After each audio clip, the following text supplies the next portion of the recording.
उल्टे किले के साथ जितने भी मकानात थे, जितने गैर कानूनी इजाफ़ी घर थे, वो तमाम के तमाम गिरा दिए गए हैं। हुकूमत का ये एक बड़ा कदम है जो आसार कदीमा को महफूज करने के लिए उठाया गया है।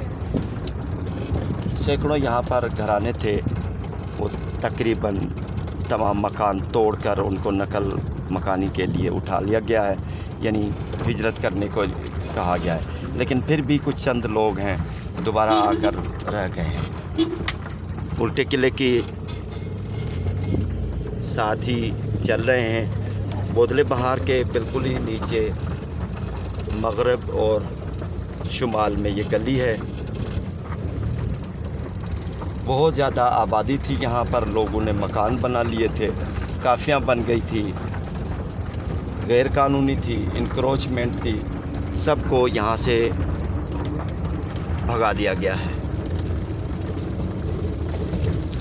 जितने भी मकान थे उनको गिरा दिया गया है।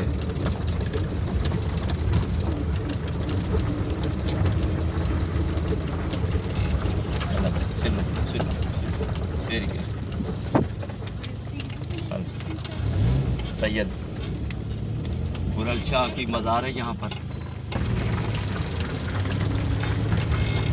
पक्के मकान बनाए हुए थे, सबको यहाँ से भगा दिया गया है।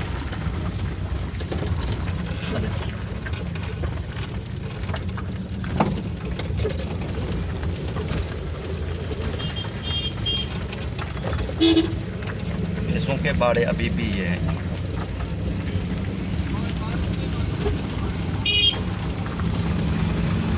ये सीधा रोड लेकर नए स्टॉप पर जा सकते हैं।